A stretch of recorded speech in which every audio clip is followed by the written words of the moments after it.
कौन सी बेटियां अपने माँ बाप का नाम बदनाम करवाती हैं। मित्रों, कहते हैं मनुष्य चाहे जितना पढ़ ले, लेकिन जब तक उसके अंदर संस्कार, मानवता और दया नहीं होगी वो कभी अच्छा इंसान नहीं बन सकता। केवल कागजों पर डिग्रियां बनवाने से कोई फायदा नहीं जब तक तुम्हारे अंदर आदर्श नहीं आएंगे। मनुष्य और पशु में ज्यादा भेद नहीं होता। शिक्षा मनुष्य भी ग्रहण करता है और पशुओं को भी शिक्षित किया जाता है, लेकिन संस्कार विहीन शिक्षा किसी काम की नहीं। मनुष्य के अंदर मनुष्य के आदर्श, उसका चरित्र, उसके संस्कार ही उसे पशुओं से अलग बनाते हैं, वरना वो एक पढ़ा लिखा जानवर ही होता है। दोस्तों, आज की ये कहानी आपको सोचने पर मजबूर कर देगी कि किस तरह एक पिता ने अपनी बेटी को सबक सिखाया और उसे आदर्शों का पाठ पढ़ाया। उस पिता की यह शिक्षा समस्त बेटियों को, माता पिता को ध्यान से सुनना चाहिए। दर्शक बंधुओं, किसी नगर में रमाकांत नाम के एक अध्यापक जी रहते थे। वे बड़े ही ऊंचे व्यक्तित्व के व्यक्ति थे। सब लोग सदा उनका सम्मान करते थे। उनकी एक इकलौती बेटी थी, नाम था चांदनी। चांदनी अपने नाम की तरह बहुत सुंदर थी। इकलौती होने के कारण माँ बाप भी उसे बहुत प्यार करते थे। चांदनी जब छोटी थी तब वो पूरे दिन अपनी दादी के पास खेलती थी। दादी भी उसे बहुत लाड प्यार करती थी। घर में सबकी लाडली होने के कारण उसे सब लोगों का बहुत प्यार मिलता था। रमाकांत जी बेटी की हर इच्छा पूरी करते थे। जो वो खाने को मांगती थी, जो वो पहनने को कहती थी, जहां वो घूमने को कहती थी, रमाकांत जी बिना देर किए ही उसे वही चीज लाकर देते थे। उसे अच्छी से अच्छी शिक्षा दिलाते थे। स्कूल की शिक्षा पूरी करते करते वो बड़ी होती चली गई। जब वो विवाह के योग्य हो गई तो रमाकांत जी ने उसी शहर में एक मध्यम वर्गीय परिवार में उसका विवाह कर दिया। मनोहर एक सरकारी कर्मचारी थे। हाल ही में उन्होंने अपनी सेवा से अवकाश प्राप्त किया था। अब वे अधिकतर समय अपनी पत्नी के साथ घर पर ही बिताते थे। उनके दो बेटे थे। बड़ा बेटा डॉक्टर बनकर अपने परिवार के साथ विदेश में रहने लगा। छोटा बेटा आर्मी में बड़े पद पर तैनात था। चांदनी का विवाह मनोहर के छोटे बेटा रंजीत के साथ हुआ था, जो आर्मी में एक छोटे ओहदे का अफसर था। मनोहर और उनकी पत्नी सावित्री अब काफी वृद्ध हो चले थे, लेकिन दोनों के बीच काफी प्रेम था। चांदनी को अपनी ससुराल में रहते 4 साल बीत चुके थे। वो अपने सास ससुर से हमेशा चिढ़ती रहती थी। चांदनी कभी अपने सास ससुर के साथ अच्छा व्यवहार नहीं करती थी। वो आए दिन उन्हें किसी न किसी बात पर अपमानित करती रहती थी और उन्हें भला बुरा कहती रहती थी। मनोहर बहुत ही सीधे स्वभाव के व्यक्ति थे। वे और उनकी पत्नी कभी अपनी बहू से कुछ नहीं कहते थे। इसी बात का वो हमेशा फायदा उठाकर उनके साथ उद्दंडता का व्यवहार करती थी। खाने के लिए भी कभी उन्हें कोई अच्छी वस्तु बनाकर नहीं देती थी। जो बहू दे देती, मनोहर और उनकी पत्नी वही खाकर प्रसन्न रहते थे। एक दिन चांदनी किसी काम से शहर में घूमने चली गई। मनोहर और उनकी पत्नी घर पर ही थे। आज उनकी शादी का सालगिरह था। दोनों ने विचार किया क्यों ना आज खीर बनाकर सालगिरह का जश्न मनाया जाए। मनोहर की पत्नी सावित्री खीर बनाने के लिए रसोई में चली गई। बड़े ही प्रसन्न मन से उसने खीर बनाई और एक प्लेट में रखकर अपने पति के पास लेकर आई और पति से बोली, लो जी, मुंह मीठा करो। आज हमारी शादी का सालगिरह है। इतनी वर्षें हो गई हमारी शादी को और हमारा साथ अभी तक बना हुआ है। मैं रोज भगवान से प्रार्थना करती हूँ कि मरते दम तक हमारा साथ यूं ही बना रहे, और जब हमारा अलग होने का समय आए तो पहले भगवान मुझे ही मौत प्रदान करे, क्योंकि पति के जीते जी जिस स्त्री का देहांत होता है वो स्त्री बड़ी भाग्यशाली होती है। पति के ना होने के बाद तो स्त्री का जीवन नहीं रहता। सावित्री अपने पति के साथ इस प्रकार की मीठी मीठी बातें कर रही थी और एक दूसरे को खीर खिलाकर अपने प्रेम का बांट रहे थे और दोनों बड़े प्रेम से मुस्कुरा रहे थे। तभी अचानक से चांदनी, जो उनकी बहू थी, वो घर में आ जाती है। उसने देखा कि आज तो बुढ़ा और बुढ़िया दोनों पास में बैठकर खूब हंस मुस्कुरा रहे हैं। अपने सास ससुर का हंसना मुस्कुराना उसे बिल्कुल रास नहीं आया। उनके प्रेम को देखकर उसके तन बदन में आग लग गई। वो एकदम से गुस्से से झल्ला उठी और कहने लगी, जरा सा बाहर क्या निकल जाए। बैठ जाते हैं दोनों दांत खिजाने। तब तक उसकी नजर उस खीर की प्लेट पर पहुंच गई। यह देखकर कि इन्होंने मेरे ना होने पर खीर बनाकर खाई है, अब तो और भी उन्हें खरी खोटी सुनाने लगी। कहने लगी, तुम्हारी हिम्मत कैसे पड़ गई मेरे बिना रसोई में जाकर खीर बनाने की? क्या इस बात की तुमने मुझसे इजाजत ली थी? दोनों बूढ़े हो गए, लेकिन अभी तक जीभ का चटोरपन नहीं गया। देखो, मैं थोड़ी देर के लिए शहर में क्या चली गई। दोनों की जीभ खीर खाने के लिए लपलपाने लगी।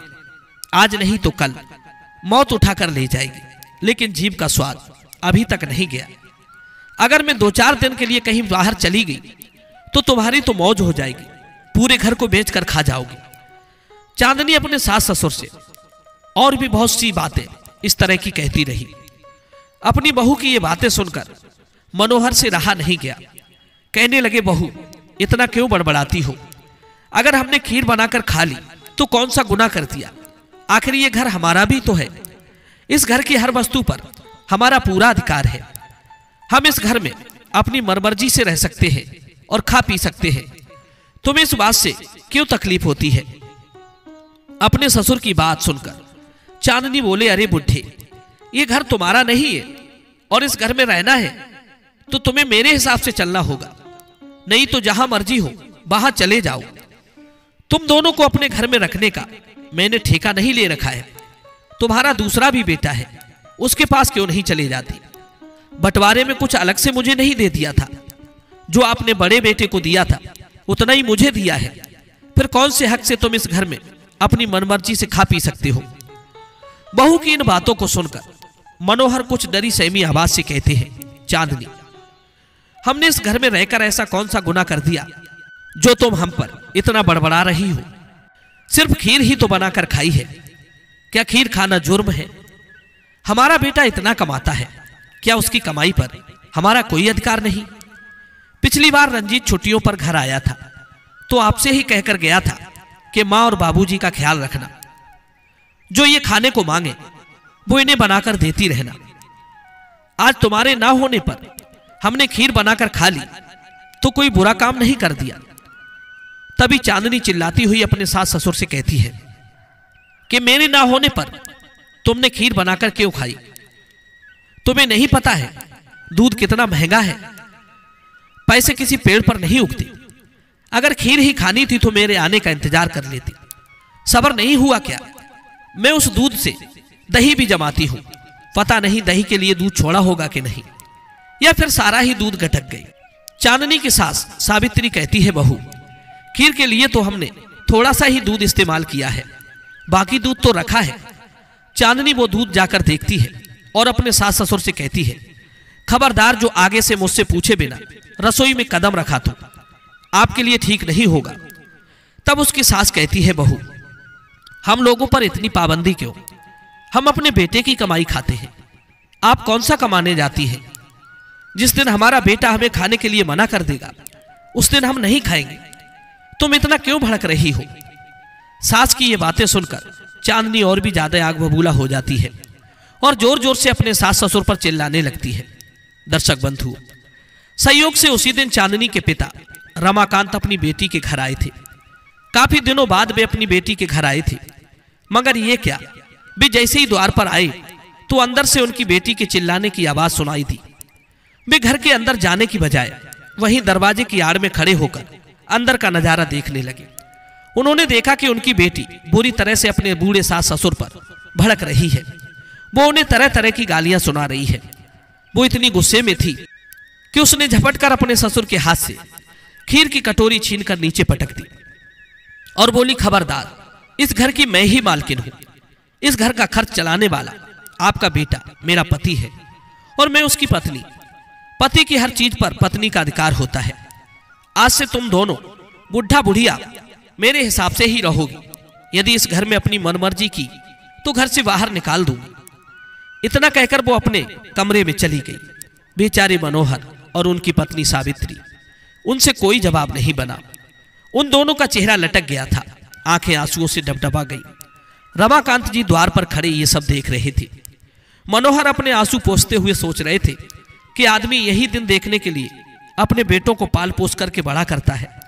उन्हें पढ़ाता लिखाता है, उनके लिए अपना सब कुछ दांव पर लगा देता है कि जब उनका विवाह हो जाएगा तो उनकी होने वाली पत्नी माँ बाप पर ऑर्डर चलाएगी और जब भी कुछ खाना होगा तो बहू से पूछना पड़ेगा, नहीं तो वो हाथों से छीन कर फेंक देगी। वे दोनों अपनी किस्मत को बैठे रो रहे थे कि आज तक उन्होंने जो कमाया वो सब बेटों की पढ़ाई में लगा दिया, यहां तक कि घर भी बेचकर बेटों की नौकरी और पढ़ाई के लिए खर्च कर दिया। अब बेटा कमाने लगे तो उस पर बहू ने अधिकार जमा लिया।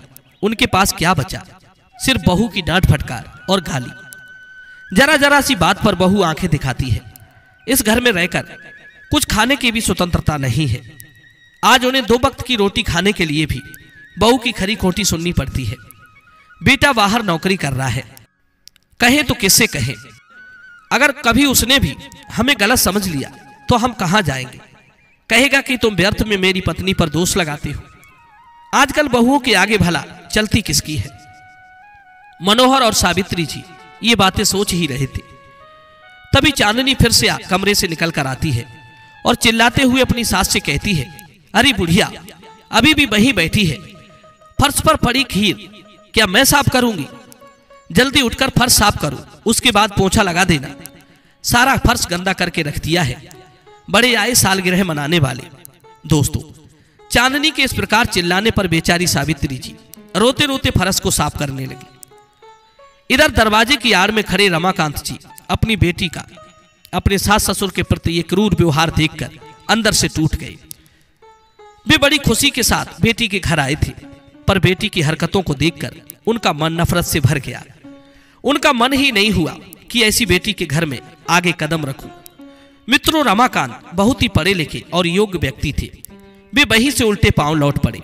उन्हें अपने आप पर बड़ी लज्जा आ रही थी। सोच रहे थे, मैं एक ऐसी बेटी का पिता हूं जो अपने सास ससुर के साथ जानवरों जैसा व्यवहार करती है। मित्रों, रमाकांत जी लौटकर अपने घर पहुंचे। उनका चेहरा बड़ा उदास था।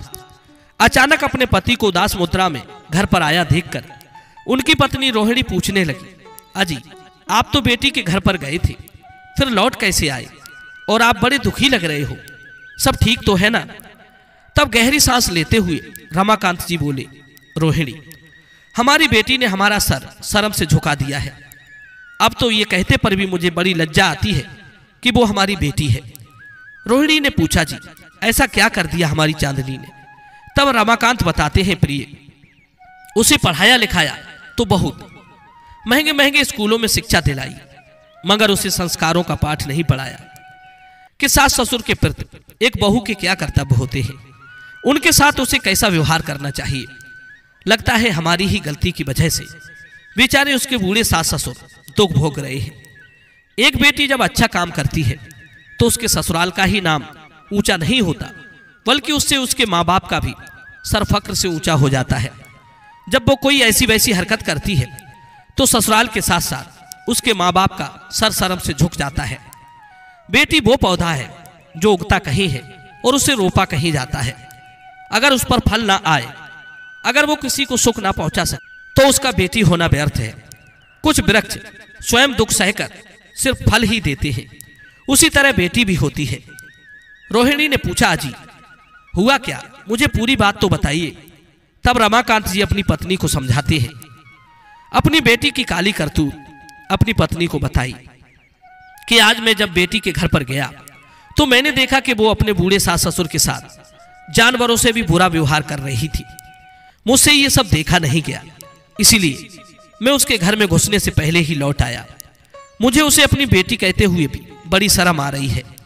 उसके सास ससुर इतने सीधे सज्जन लोग हैं, उनके सम्मुख जाकर मैं उन्हें कैसे मुंह दिखाता। इसलिए मैं वहां से लौट आया और मुझे लगता है कि ऐसी बेटी का माँ बाप बनकर हम लोग बहुत नीचे गिर चुके हैं। हमें उससे अपना रिश्ता समाप्त कर लेना चाहिए। अपने पति का जवाब सुनकर रोहिणी कहने लगी, अजी ये आप क्या कह रहे हो? वो हमारी बेटी है। अगर औलाद अपने रास्ते से भटक जाए तो उसका त्याग करने से अच्छा है कि उसका सुधार करना चाहिए। रिश्ता तोड़ने से तो उसके अंदर की कमी जीव की त्यों बनी रहेगी। रमाकांत बोले, प्रिय, मैं आज गिलानी से मारा जा रहा हूं। हमारा लाड़ प्यार दुलार आज उसने सारा मिट्टी में मिला दिया। हमने उसे सब कुछ दिया था, पर रिश्ते कैसे निभाए जाते हैं ये नहीं बताया। आज के स्कूल और कॉलेजों में तो संस्कार सिखाए ही नहीं जाते, उल्टा उन्हें अंग्रेज बनने की शिक्षा दी जाती है और अंग्रेज बनकर वो मान मर्यादा के विपरीत चलने लगते हैं। अपने माँ बाप के प्रति भी उनका व्यवहार सम्मान का नहीं रहता। अच्छी शिक्षा के साथ साथ यदि आदर्शों का भी पाठ पढ़ाया जाए तभी शिक्षा जीवन में सार्थक होती है। इतना कहते कहते रमाकांत जी की आंखें भर आई। पत्नी बोली, देखो जी, ये वक्त दुखी होने का नहीं है, बल्कि संभल कर कुछ करने का है। आप अपनी बेटी को घर पर बुलाइए और उसे सम्मान पूर्वक यहाँ बुलाकर लाइए। मैं उसे सब समझा दूंगी, आप बिल्कुल चिंता मत करें। मित्रों, पत्नी के समझाने पर रमाकांत जी को कुछ धैर्य बंधा और अगले दिन वे अपनी बेटी को बुलाने उसकी ससुराल पहुंच गए। सबसे पहले वे अपनी समधी समधिन से मिलते हैं, उन्हें प्रणाम करते हैं, उनका हालचाल पूछते हैं। उसके बाद वे अपनी बेटी को बुलाकर ले जाने की उनसे अनुमति मांगते हैं। चांदनी वही पास में खड़ी थी। एकदम से अकड़ कर कहने लगी, पापा जी, इसमें इतनी अनुमति मांगने की बात क्या है? मैं अपने घर जा रही हूं, कहीं और नहीं जा रही। मित्रों, इस प्रकार रमाकांत जी अपनी बेटी को अपने घर पर बुलाकर ले आए। चांदनी अपनी मां से मिलकर बड़ी प्रसन्न हुई। मां ने अपनी बेटी को बड़े प्यार से गले लगाया और कहा, बेटी तुम बैठकर आराम करो, तब तक मैं तुम्हें खाने को कुछ बना कर लाती हूं। चांदनी बोली, मां तुम खाना छोड़िए, मुझे ये बताओ दादी कहां है? दादी घर में नजर नहीं आ रही है। मित्रों, आपको बता दूं कि चांदनी अपनी दादी से बहुत प्रेम करती थी। रोहिणी अपनी बेटी के पूछने पर बड़ा अटपटा जवाब देती है कि वो बुढ़िया होगी, कहीं पड़ी होगी, मुझे क्या पता, मैं उसके आगे पीछे थोड़ी घूमती रहती हूं, मुझे घर के और भी काम देखने पड़ते हैं। चांदनी दादी के बारे में अपनी मां के मुख से ऐसा रूखा उत्तर पाकर बड़ी उदास हुई, लेकिन उसे अपनी दादी से मिलना था। वो अपनी दादी को घर में इधर उधर तलाशने लगी, आवाज लगाने लगी। तब तक उसकी नजर पहुंच गई। उसने देखा कि उसकी दादी बाथरूम के बाहर बदहवास सी पड़ी थी। चांदनी दौड़कर दादी के पास जाती है और उन्हें उठाकर बैठाती है और अपनी मां से गुस्से में पूछती है, हे मां, तुमने दादी का ये क्या हाल बना कर रखा है? देखो ना कितनी कमजोर हो गई है, कुछ खाने को नहीं देती क्या? चांदनी की मां ने तपाक से जवाब दिया, अरे बेटा, तू इस बुढ़िया की बात छोड़, ये तो हर समय चटोरपना करती रहती है, पछता तो कुछ है नहीं। कल से बार बार कपड़े गंदे कर रखे हैं, इसलिए मैंने इसे बाथरूम के बाहर डाल दिया है। अब बार बार मुझे परेशान नहीं करेगी। चांदनी अपनी मां से बोली, अरे मां, तुम भी, अगर दादी ने अपनी पसंद का कुछ खा पी लिया तो क्या हो गया? बुढ़ापे में उनका भी मन करता होगा। पेट खराब हो गया तो दवा दिलवा देती, क्यों दादी की इतनी बेकदरी कर रखी है? इतना कहकर वो अपनी दादी को उठाकर अपने कमरे में ले गई। लेकिन चांदनी की मां थोड़ी देर बाद अपनी सास का हाथ पकड़कर उन्हें फिर बाथरूम के बाहर छोड़ गई और कहती है, चांदनी, ये बुढ़िया सारा बिस्तर गीला कर देगी, इसे यहीं पड़ा रहने दो। अपनी मां का ऐसा व्यवहार देखकर चांदनी को अपनी मां पर गुस्सा आने लगा। कहने लगी, हे मां, तुम कैसी कठोर हो, दादी के साथ जानवरों जैसा सलूक करती हो। तब रोहिणी उसे डांटती हुई बोली, बेटा तू चुप रहे, ये तेरा घर नहीं है, मेरी मर्जी, मैं जैसा चाहूं वैसा करूंगी, तुझे इससे क्या? तू इस घर की मेहमान है, मेहमान बनकर रहे, मालकिन मत बन।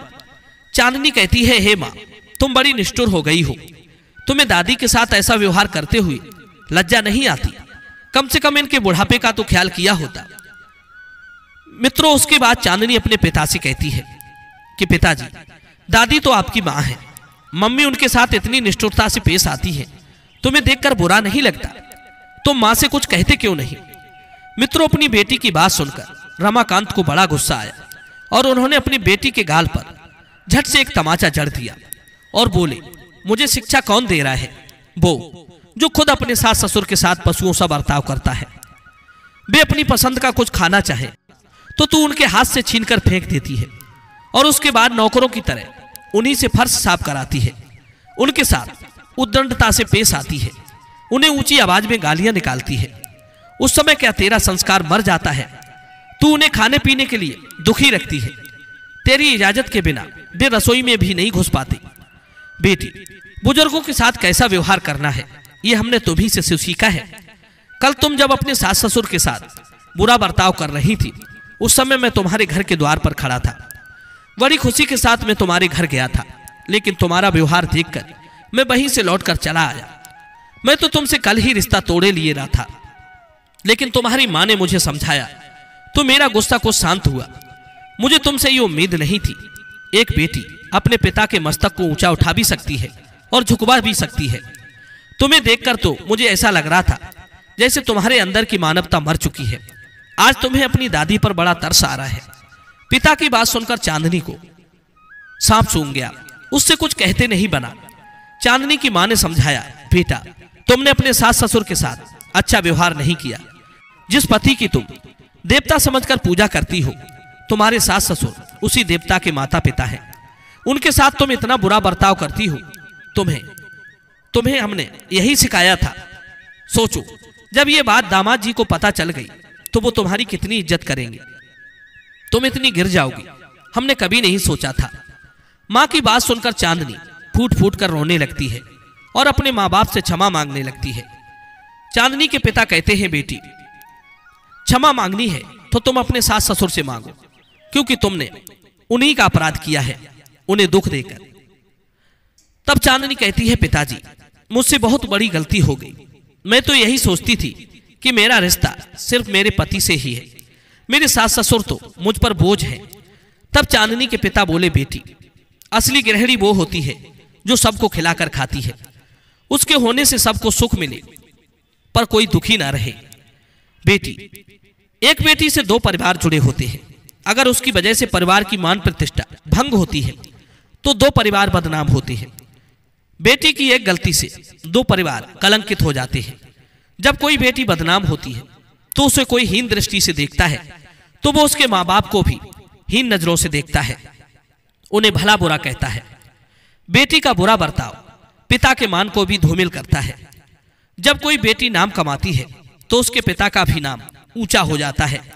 बेटी इज्जत खुद खाने में नहीं होती, खिलाने में होती है। खुद तो पशु पक्षी भी खा लेते हैं। पति के माता पिता का स्थान तुम्हारे माता पिता की जगह होता है। अगर वे दुखी रहेंगे तो तुम्हारे माता पिता को भी दुख होगा। तो दूसरों की इज्जत करता है उसकी भी लोग अपने आप इज्जत करने लग जाते हैं। अपने घर के बुजुर्गों को कभी तुच्छ समझकर उनका अपमान ना करें। वे पूजा के योग्य होते हैं। जो अपने बड़ों को रुलाकर सुख की कामना करता है वो कभी सुखी नहीं रहता। दर्शक बंधु, अपने पिता की ये बात सुनकर चांदनी को अपनी करनी पर बड़ा पश्चाताप हुआ। वो आत्मग्लानि से भर गई और कुछ दिनों के बाद जब वो लौट कर आई तो अपने सास ससुर के पैरों में पड़कर क्षमा मांगने लगी और उनके साथ अच्छा व्यवहार करने लगी। उसके सास ससुर भी चांदनी को अपनी बहू समझकर उस पर अपना प्रेम बरसाने लगे। दर्शक बंधु, एक पिता की शिक्षा ने एक बेटी का घर बिगड़ने से बचा लिया। मित्रों, मैं उम्मीद करता हूं कि समस्त माँ बाप को अपनी बेटी को यही शिक्षा देकर ससुराल भेजना चाहिए ताकि उनका नाम कभी खराब ना हो और वो गर्व से कह सके कि ये हमारी बेटी है। मित्रों, ऐसा ना हो कि माँ बाप को बेटी के कुछ कारनामों की वजह से मुंह छिपाकर दरवाजे से ही पीछे लौटना पड़े। तो मित्रों, मैं उम्मीद करता हूं ये कहानी जरूर पसंद आई होगी। तो चलिए अपनी कीमती राय कमेंट में दीजिए और मिलते हैं आपसे अगली वीडियो में एक नई चर्चा के साथ। आप सभी का बहुत बहुत धन्यवाद। जय श्री कृष्णा।